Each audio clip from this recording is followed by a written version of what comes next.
সারা পৃথিবী জুড়ে আমরা মানুষ দেখতে পাচ্ছি, এটা আল্লাহ তাআলার একটা সৃষ্টি। এটা আল্লাহ তাআলার একটা সৃষ্টি। তো এই যে আমরা মানুষ দেখতে পাচ্ছি, তো আমরা ভাবছি যে এই পৃথিবীর বুকে আমরা যাদেরকেই দেখতে পাচ্ছি মানুষ হিসেবে, তারা সকলেই মানুষ।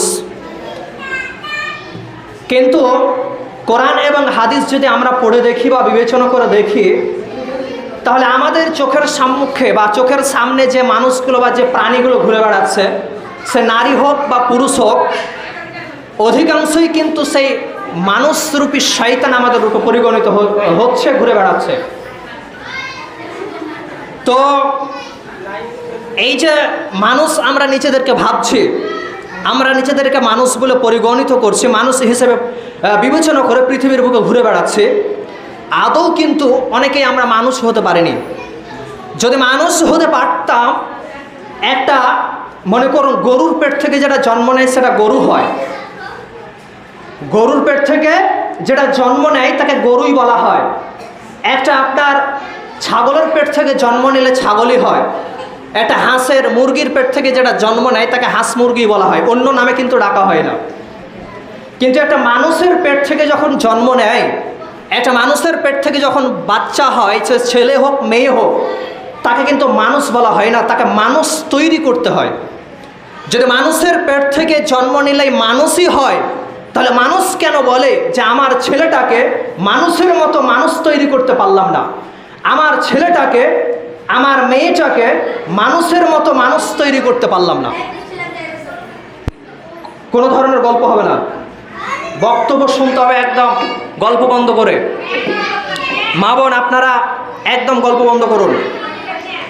তো যাই হোক, মানুষ হতে গেলে মানুষের পেট থেকে জন্ম নিলে যে মানুষ হবে সেটা কিন্তু কোশ্চেনকালেও নয়, তাকে মানুষ তৈরি করতে হয়। মানুষ তাকে তৈরি করতে হয়। যদি তৈরি না করবেন, তাহলে আপনি কেন বললেন যে আমার পেট থেকে যে সন্তানটা হয়েছে সেই সন্তানটাকে আমি মানুষের মতো মানুষ তৈরি করতে পারলাম না? যদি মানুষের পেট থেকে, একজন মহিলার পেট থেকে একটা বাচ্চা জন্ম নিল, একটা মহিলার পেট থেকে একটা শিশু জন্ম নিল, একটা ছেলে জন্ম নিল, একটা মেয়ে জন্ম নিল, ওই মেয়েটা যে মানুষের মতো মানুষ হবে এটা কোশ্চেনকালে নয়, তাকে মানুষের মতো মানুষ তৈরি করতে হয়।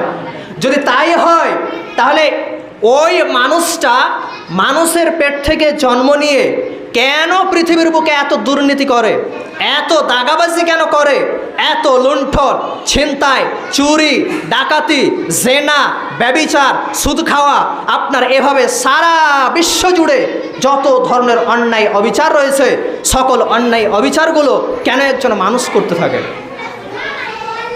কেন কেন একজন এই সমস্ত মানুষগুলো পাপে লিপ্ত হয়? যদি তারা প্রকৃত মানুষই হবে বা একজন মানুষের মতো মানুষ তৈরি হবে, তাহলে তাদের দ্বারাতে এরকম কাজ কখনোই সম্ভব হতে পারে না। একজন মানুষ কি করে সে আরেকজন মানুষকে মার্ডার করতে পারে?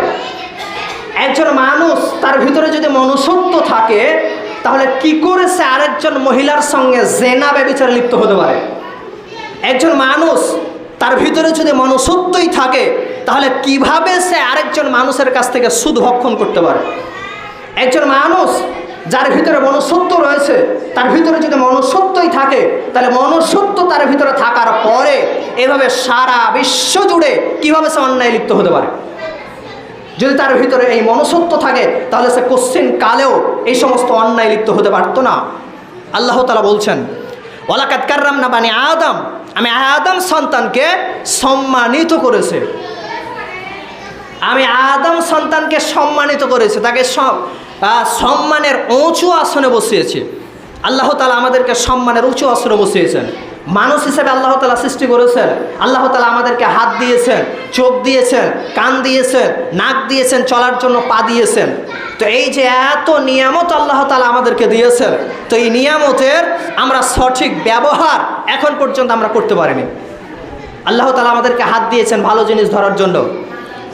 একজন দার্শনিক বলছেন যে আল্লাহ তাআলা এই মানুষের মগজে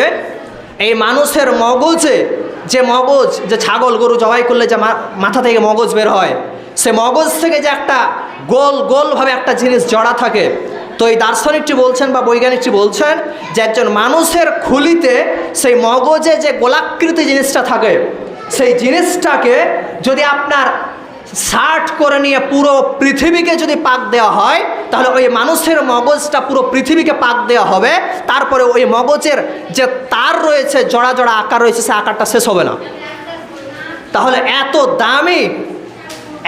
দামি জিনিস আল্লাহ তাআলা একজন মানুষের মগজে দিয়েছেন, একজন মহিলার মগজে দিয়েছেন, একজন পুরুষের মগজে দিয়েছেন আপনার ওই গান শোনার জন্য। আল্লাহ তাআলা এই মগজটা দিয়েছেন, এই দিমাগটা দিয়েছেন, এই দিমাগটা দিয়েছেন আপনার ওই মানুষের সঙ্গে গল্প করার জন্য। আল্লাহ তাআলা এই যে মানুষের মগজটি দিয়েছেন, এই মগজটা দিয়েছেন আপনি একজন মহিলা হয়ে বাড়ি থেকে বের হয়ে অবৈধ পুরুষের সঙ্গে আপনি মেলামেশা করবেন এই জন্য, কোশ্চিন কালেও নয়।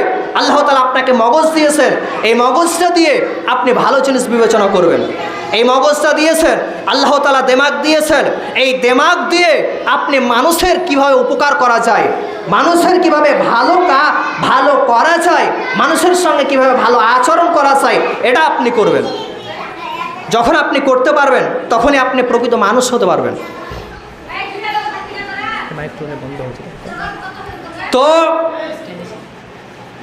এই যে এই জিনিসটা আপনার ভিতরে যখন থাকবে, এই আপনার মগজটাকে, আপনার বিবেকটাকে যখন আপনি ভালোভাবে পরিচালনা করতে পারবেন, তখন আপনার দ্বারা আর কোনো অন্যায় কাজ করা সম্ভব হবে না। আপনার ভিতরে যখন দুইটি জিনিস থাকবে, মান এবং হুঁশ, এই মান এবং হুঁশ যখন আপনার ভিতরে থাকবে, তখন একজন মানুষ প্রকৃত মানুষ হতে পারবে। এই লহপুর গ্রামে যদি আপনার নারী এবং পুরুষ মিলে যদি 10,000 মানুষ বাস করে, 10,000 লোক বাস করে, নারী এবং পুরুষ মিলে, বাচ্চা ছোট হোক, বড় হোক, বৃদ্ধ হোক, আপনার জোয়ান হোক, এই মোট টোটালে যদি 10,000 নারী পুরুষ বাস করে, লহপুর গ্রামে লোক বাস করে, তাহলে এই 10,000ই যে মানুষ, একথা কোশ্চেন কালেও সম্ভব নয়। 10,000 লোক হতে পারে, কিন্তু 10,000 মানুষ কোশ্চেন কালেও হতে পারে না। মানুষ হতে গেলে কিছু গুণ, কিছু কোয়ালিটি আপনার ভিতরে থাকতে হবে। একবার আপনি তাকিয়ে দেখুন আয়ামে জাহেলিয়াতের যুগে, যে জাহেলিয়াতের যুগে একজন মহিলা যে কিনা তার মা, ওই মাকে তার সন্তান মায়ের সম্মান দিত না। একজন মা তার মাকে, তার সন্তানেরা মায়ের সম্মান দিত না, মায়ের সঙ্গে জেনা ব্যভিচার করত। এটাকে আপনি সহ্য করতে পারেন? এটাকে আপনার বিবেকে সহ্য করতে পারে যে একজন ছেলে, একজন সন্তান তার মায়ের সঙ্গে কিভাবে জেনা ব্যভিচার করতে পারে? এটা একজন বিবেকবান মানুষ, যার বিবেক রয়েছে, যার ভিতরে দিমাগ রয়েছে, সে কোশ্চিন কালেও মেনে নিতে পারে না। সে কোশ্চিন কালেও এই জিনিসটা মেনে নিতে পারে না যে সে মায়ের সঙ্গে রাত্রি যাপন করবে। একজন স্বামী এবং স্ত্রী সে রাত্রি যাপন করে যেভাবে, সে একজন মা এবং সন্তান তারা রাত্রি যাপন করবে এভাবে আপনি ভাবতে পারেন? এটা কোশ্চিন কালেও আপনি ভাবতে পারেন না। আয়ামে জাহেলিয়াতের যুগে এভাবেই তারা মায়ের সঙ্গে জেনা ব্যভিচার করত। নিজের মাকে মায়ের সম্মান দিত না। একজন মেয়ে বাড়ি থেকে বের হয়েছে, সে মেয়েটি হচ্ছে গর্ভবতী। একজন মেয়ে সে বাড়ি থেকে বের হয়েছে, মেয়েটি হচ্ছে গর্ভবতী।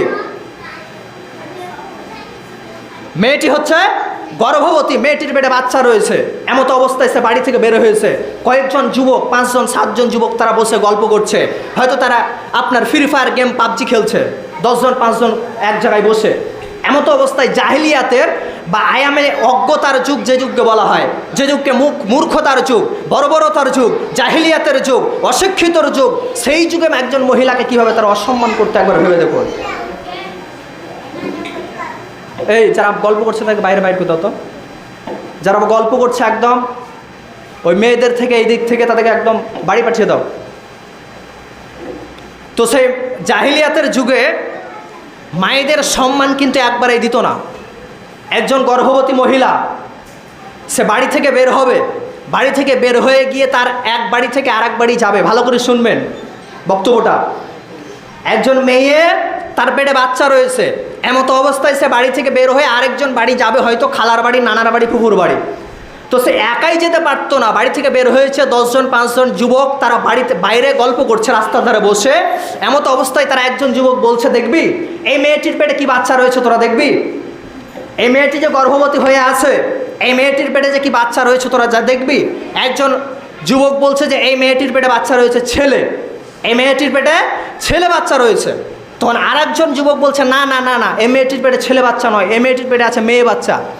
তখন তাদের মধ্যে তর্ক বিতর্ক শুরু হয়ে গেল।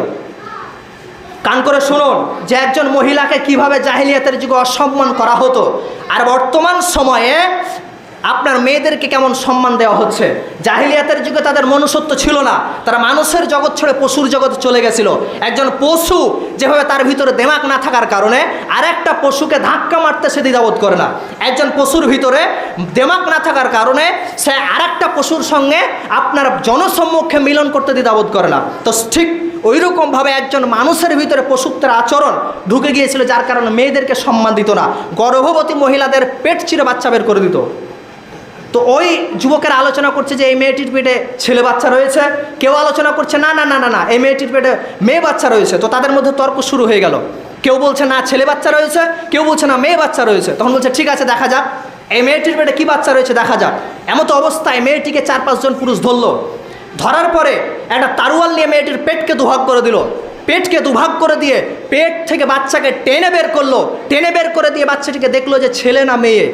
তাদের দেখার দরকার হলো না যে মেয়েটি বাঁচলো না মারা গেল, মেয়েটি মরলো না বাঁচলো সেটা দেখার দরকার নয়। তারা যাদের তর্কে না হেরে যায় এটাই তাদের ছিল আসল পরিচয়।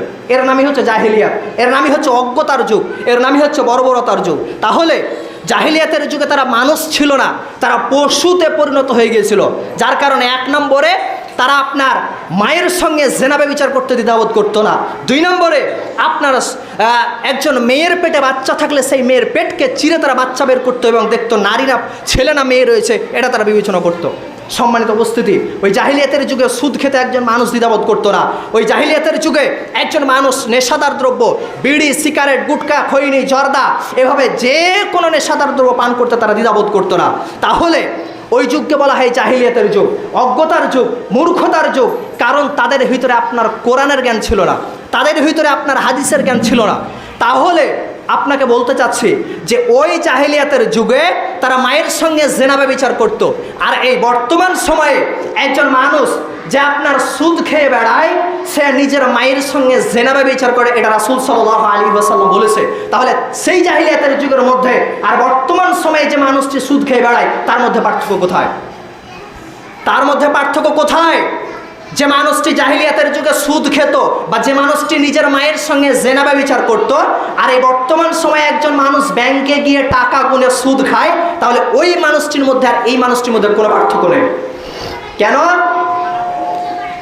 তার কারণ হচ্ছে যে রাসূল সাল্লাল্লাহু আলাইহি ওয়াসাল্লাম বলেছেন, রাসূল সাল্লাল্লাহু আলাইহি ওয়াসাল্লাম বলেছেন কোন মানুষ যদি, ভালো করে শুনুন, কোন মানুষ যদি একটু কমাও, কোনো মানুষ যদি আপনার এই বর্তমান সময়ে 1 টাকা সুদ খায়, তাহলে 1 টাকা সুদ খেলে একজন মহিলার সঙ্গে 36 বার জেনা করলে যত পাপ হবে, ওই মানুষটির আমলনামাতে সেই পরিমাণ পাপ লিপিবদ্ধ করা হবে। 1 টাকা সুদ খেলে আপনি হাজার হাজার কোটি টাকা আপনি ব্যাংকে গিয়ে সুদ খাচ্ছেন, তাহলে আপনার পরিণতি কী হবে? অন্যত্র হাদিসে রাসূল সাল্লাল্লাহু আলাইহি ওয়াসাল্লাম বলছেন, একজন মানুষ যদি 1 টাকা পরিমাণ সুদ খায়, তাহলে নিজের মায়ের সঙ্গে জেনা করলে যতটা পাপ হয় তার আমলনামাতে সেই পাপের গুনাহ লিপিবদ্ধ করা হবে। মা বোনেরা, আপনারা কান করে শুনুন, এই হাদিসটি একটি মারাত্মক হাদিস। রাসূল সাল্লাল্লাহু আলাইহি ওয়াসাল্লাম বলছেন, একজন পুরুষ যদি 1 টাকা সুদ খায়, তাহলে নিজের মায়ের সঙ্গে জেনা ব্যভিচার করলে যতটা গুনাহ হয় তার আমলনামাতে তার সমপরিমাণ গুনাহ লিপিবদ্ধ করা হবে। ঠিক ওই রকমভাবে একজন মেয়ে, একজন মহিলা যদি 1 টাকা পরিমাণ সুদ খায়, তাহলে নিজের বাপের সঙ্গে জেনা করলে যত গুনাহ হয় ওই মেয়ের আমলনামাতে অত পরিমাণ গুনাহ লিপিবদ্ধ করা হবে। এটা রাসূল সাল্লাল্লাহু আলাইহি ওয়াসাল্লাম বলেন। ব্যাপারটা হয়তো আপনাদের বুঝে নাও আসতে পারে, ব্যাপারটা হয়তো আপনাদের বুঝে নাও আসতে পারে যে একজন পুরুষ জেনা সুদ খেলে তার আমলনামাতে জেনার গুনাহ লিপিবদ্ধ করা হবে, তাহলে মহিলারা সুদ খায় কোথায়? আচ্ছা, পুরুষেরা তো সুদ খায় আমরা জানি, ব্যাংকে গিয়ে তারা সুদ খায়, কিন্তু মহিলারা সুদ খায় কোথায়? মা বোনেরা এখন বেশি সুদে লিপ্ত আছে পুরুষদের থেকে। মা বোনেরা এখন বেশি সুদে লিপ্ত আছে পুরুষদের থেকে। যে মহিলা 1 টাকা সুদ খায় সে আপনার নিজের বাপের সঙ্গে জেনা করলে যত গুনাহ হয়, ওই মহিলাটা সেই গুনার আপনার আমলনামাতে লিপিবদ্ধ করা হবে। কেমন হবে? যে মহিলারা আপনার দল করে তারা সুদের সঙ্গে জড়িত রয়েছে, যে মহিলারা গ্রুপ করে লোন তুলে তারা সুদের সঙ্গে জড়িত রয়েছে। গ্রুপ করে লোন তোলা হচ্ছে সম্পূর্ণরূপে হারাম, আপনার দল করা হচ্ছে সম্পূর্ণরূপে হারাম। এই সমস্ত জিনিসের প্রতি যে মহিলারা, যে পুরুষেরা তারা লিপ্ত হয়ে আছে, ব্যাংকে গিয়ে টাকা তোলে, এরাই সুদের সঙ্গে জড়িত রয়েছে। সম্মানিত উপস্থিতি, অতএব এই গ্রুপের লোন, আপনার দল করে লোন তোলা, এই সমস্ত জিনিসগুলো টোটালি হারাম। যারা দল করে, যারা গ্রুপ করে, এই সমস্ত মহিলারা কোশ্চিনকালেও জান্নাতে যাবে না, রাসূল সাল্লাল্লাহু আলাইহি ওয়াসাল্লাম বলেছেন। অতএব দল করা থেকে আমাদেরকে বিরত থাকতে হবে, গ্রুপ করা থেকে আমাদেরকে বিরত থাকতে হবে। গ্রুপ করে আপনি লোন তুলে আনছেন, সেই লোন আপনি পরবর্তীতে পরিশোধ করছেন সুদ দিয়ে। এই সুদের সঙ্গে কোনো মহিলা, কোনো পুরুষ যদি আপনার লিপ্ত হয়ে থাকে, তাহলে তার ভয়াবহ পরিণতি হবে। ওই মহিলার সঙ্গে তার পুরুষেরা জাহান্নামে যাবে। তার কারণ হচ্ছে যে তার পুরুষেরা বাড়িতে বসে রয়েছে আর মহিলারা তার একটা ঝোলা নিয়ে ব্যাংকে গিয়ে আপনার লোন তুলে আসছে, এর কারণে ওই মহিলারা জাহান্নামে প্রবেশ করবে। সম্মানিত উপস্থিতি, এগুলো একটা ভয়ঙ্কর পরিণতি। আমাদের ভিতরে মনুষ্যত্ব না থাকার কারণে, আমাদের ভিতরে মনুষ্যত্ব, একজন যে মানুষের কি গুণ, সে মানুষের গুণ না থাকার কারণে আমরা এই পৃথিবীর বুকে অন্যায় করতে আমরা দ্বিধাবোধ করছি না। আমরা এই পৃথিবীর বুকে যে কোনো অন্যায়, যে কোনো অশ্লীলতা, যে কোনো বেহায়াপনা থেকে আমরা বিরত থাকতে কোনো দ্বিধাবোধ করছি না। সম্মানিত উপস্থিতি, তাহলে সেই জাহিলিয়াতের যুগে মানুষেরা সুদ পান করত। রাসূল সাল্লাল্লাহু আলাইহি ওয়াসাল্লাম বললেন যে আমার চাচা আব্বাস ইবনে আব্দুল মুত্তালিব, সে বড় সুদের ব্যবসায়ী ছিল। তিনি বললেন যে আজকে এই সুদ রহিত করা হলো, পায়ের নিচে সুদকে দমন করে দেওয়া হলো, অতএব তোমরা আজ থেকে কোনো মানুষ সুদ পান করবে না। সম্মানিত উপস্থিতি, তারপরে রাসূল সাল্লাল্লাহু আলাইহি ওয়াসাল্লাম বলছেন ওয়ালা ইয়াশরিবান্নাল খামরা, তোমরা খবরদার নেশাদার দ্রব্য পান করবে না। আজকে বর্তমান সময়ে যে মানুষেরা এই নেশার সঙ্গে জড়িত হয়ে আছে, বিড়ি, তামাক, জর্দা, গুটকা, খৈনি, হিরোইন, আপনার এভাবে যে কোনো নেশাদার দ্রব্যের সঙ্গে যারা জড়িত রয়ে আছে, তারা কিন্তু প্রকৃত মানুষ হতে পারে না। তাদের ভিতরে মনুষ্যত্বটা ভিতর থেকে বাইরে চলে গেছে। রাসূল সাল্লাল্লাহু আলাইহি ওয়াসাল্লাম বলছেন যে সেই পুরুষ হচ্ছে প্রকৃত পুরুষ, সেই পুরুষ হচ্ছে প্রকৃত পুরুষ বা ভালো পুরুষ, যে তার স্ত্রীর কাছে ভালো পুরুষ। তার মানে হচ্ছে যে একজন পুরুষ বাড়িতে বসে আছে, একজন পুরুষ বাড়িতে আছে, এমতো অবস্থায় তার স্ত্রী যদি বলে দেয় যে আমার স্বামীটা হচ্ছে সবচাইতে উত্তম স্বামী, আমার স্বামীটা সবচাইতে উত্তম স্বামী, একথা যদি একজন মেয়ে বলে দিতে পারে, তার স্বামীর ব্যাপারে যদি সার্টিফাই করতে পারে, তার স্বামীর ব্যাপারে যদি সার্টিফিকেট দিতে পারে যে আমার স্বামীটা হচ্ছে সবচাইতে উত্তম স্বামী, তো রাসূল সাল্লাল্লাহু আলাইহি ওয়াসাল্লাম বলছেন ওই স্বামী হচ্ছে পৃথিবীর বুকে সবচাইতে দামি স্বামী। বর্তমান সময়ে কোনো স্ত্রী কি তার স্বামীর ব্যাপারে এরকম সার্টিফাই করতে পেরেছে, এরকম সার্টিফিকেট দিতে পেরেছে? কোনো বর্তমান সময়ে অধিকাংশ নারী, অধিকাংশ স্বামীর ব্যাপারে তারা সার্টিফাই করতে পারবে না। তার কারণ হচ্ছে একজন পুরুষ বাড়ি থেকে বের হয়ে বাজারে যাচ্ছে, মদ পান করে বাড়িতে আসছে। একজন পুরুষ বাড়ি থেকে গিয়ে মরে যাচ্ছে, মদ পান করে আসছে, বাড়িতে গিয়ে তার স্ত্রীকে বেধড়ক মারছে, যা ইচ্ছা তাই করে মারছে, গালিগালাজ করছে। কোনটা মা, কোনটা বোন, কোনটা স্ত্রী, এটা বিবেচনা করছে না। স্ত্রীদেরকে বেধড়ক মারামারি করছে। তারা যে কি কষ্টে রয়েছে, যারা মাতালের স্ত্রী তারাই বুঝে। যারা মাতালের স্ত্রী, যার স্বামীরা মদপান করে বাড়িতে আসে, তার স্ত্রীরা যে কি কষ্ট রয়েছে তারাই জানে যে কত কষ্ট মাতাল স্বামীদেরকে নিয়ে সংসার করা।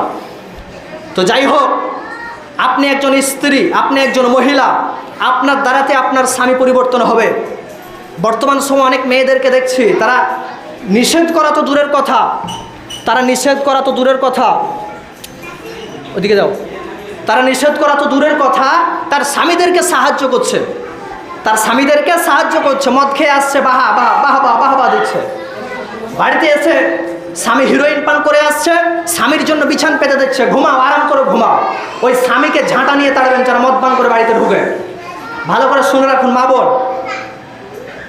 বোন, আপনারা ভালো করে শুনে রাখুন, যে স্বামী আপনার বাড়িতে মদ পান করে বাড়িতে ঢুকবে, ঝাঁটা নিয়ে দাঁড়িয়ে থাকবেন গেটে, দরজার সামনে ঝাঁটা নিয়ে দাঁড়িয়ে থাকবেন। যে স্বামী হিরোইন পান করে বাড়িতে ঢুকবে, যে স্বামী বিড়ি, গুটকা, খৈনি, জর্দা, হিরোইন, তামাক, মদ, নেশাদার দ্রব্য, এভাবে যে কোনো নেশা জাতীয় জিনিস যদি আপনার বাড়িতে খেয়ে ঢুকে, তাহলে আপনি দরজায় ঝাঁটা নিয়ে দাঁড়িয়ে থাকবেন, তাকে ঝাঁটা মেরে বাড়ি থেকে বাইর করবেন। তাকে আপনি 2 বেলা 3 বেলা খেতে দেবেন না, যখনই আপনি এই সমস্ত জিনিসগুলো করতে পারবেন তখন আপনার স্বামী পরিবর্তন হবে, নচেত কোশ্চিনকালে পরিবর্তন হবে না। আপনি একজন মহিলা, আপনি যেভাবে আপনার স্বামীকে কন্ট্রোল করবেন সেভাবে আপনার স্বামী কন্ট্রোল হবে। আপনি তো আপনার স্বামীকে যখন সিনেমা দেখতে যাবেন তখন তো আপনি আপনার স্বামীকে বলতে পারছেন যে চলো সিনেমা দেখে আসি, তখন বলতে পারছেন খারাপ কাজে। গান শুনতে যাব, মেলায় যাব, লহপুর বাজারে মেলা বসেছে, চলো মেলাটা শুনে মেলাটা দেখে আসি, তখন আপনার স্বামীকে বলতে পারছেন, কিন্তু এটা ভালো কাজের জন্য আপনি বলতে পারছেন না। এই যে আপনারা সুন্দর একটা মসজিদ আপনারা প্রস্তুত করলেন, আমি যখন ছিলাম মসজিদে তখন মসজিদের অবস্থা অতটা ভালো ছিল না, কিন্তু এখন যে আপনারা মার্বেল পাথর বসিয়েছেন, মসজিদ রং করেছেন, মসজিদ সুন্দর হয়েছে, চাকচিক্যময় হয়েছে, কিন্তু মসজিদে মুসল্লির অভাব। মসজিদ এত সুন্দর হয়েছে, চাকচিক্য হয়েছে, লহপুরের মধ্যে যত অক্তিয়া মসজিদ রয়েছে এই লহপুর 5 নম্বর হচ্ছে অক্তিয়ার মধ্যে ফার্স্ট, সুন্দরের মধ্যে ফার্স্ট বর্তমান সময়ে। তো এই যে এত চাকচিক্যময় মসজিদ, এত সুন্দর মসজিদ, এই 5 নম্বর মসজিদের আন্ডার মোটামুটি 265টি ঘর এখনও বর্তমানে রয়েছে। তো এই যে 265টি ঘরের মধ্যে যদি 165, তো 165টি ঘর যে আপনার 5 নম্বর মসজিদের আন্ডারে রয়েছে, তো 165 লোক যদি একটা করে আপনি বাড়ি থেকে একজন করে লোক মসজিদে পাঠিয়ে দেন তাহলে মসজিদে জায়গা দেওয়া সম্ভব হবে না। তাহলে এর জন্য মা বোন আপনারাই কোনো পরিকল্পনা করুন যাতে করে আপনার স্বামীরা 5 ওয়াক্ত মসজিদে নামাজ পড়তে পারে। সৌদি আরবে বা এক জায়গাতে একটা প্রোগ্রাম করেছিল যে স্বামীরা 5 ওয়াক্ত মসজিদে সালাত আদায় করবে না সেই সমস্ত স্বামীদের দ্বিতীয় বিয়ে দিয়ে দেওয়া হবে। গল্পটি ভালো করে শুনবেন। একটা গল্প, সেটা হচ্ছে যে মসজিদে একটা মিটিং হলো, আয়োজন হলো, যে মহিলাদের স্বামীরা দৈনন্দিন 5 ওয়াক্ত নামাজ মসজিদে জামাতের সহিত পড়বে না সেই সমস্ত স্বামীদের দ্বিতীয় বিয়ে দিয়ে দেওয়া হবে। তখন ওই মহিলারা আর বাড়িতে সারা রাত ধরে ঘুমায় না, যদি ঘুমায় তাহলে সকালবেলাতে স্বামীর দ্বিতীয় বিয়ে হয়ে যাবে, আমাদের ভাগটা আর একটু মহিলারা নিয়ে পালাবে। এই জন্য তারা ফজরে না ঘুমিয়ে স্বামীদেরকে উঠিয়ে দেয় আর মসজিদে পাঠিয়ে দেয়। তো এই সমস্ত পরিকল্পনা মনে হয় আমাদেরকে করতে হবে যাতে করে মসজিদে পুরুষের অভাব না হয়। সম্মানিত উপস্থিতি, তো যাই হোক মা বোন, যতদিন না আপনারা আপনাদের জীবনে নামাজ প্রতিষ্ঠা করতে না পারবেন, নামাজ পড়তে না পারবেন, ততদিন পর্যন্ত আপনার জীবনে কল্যাণ আসতে পারে না।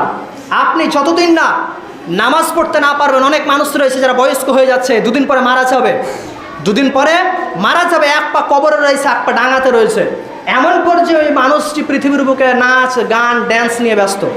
অনেক বয়স্ক মহিলা রয়েছে, অনেক বয়স্ক পুরুষ রয়েছে যারা বিবাহ, ছেলের বিয়ে দিচ্ছে, নাতি নাতনির বিয়ে দিচ্ছে, বিয়ের সময়তে বক্স বাজাচ্ছে। এগুলো মানুষত্বের পরিচয় নয়, এগুলো হচ্ছে একজন অমানুষের পরিচয়, এগুলো একজন পশুত্বের পরিচয়, এগুলো মানুষের পরিচয় হতে পারে না।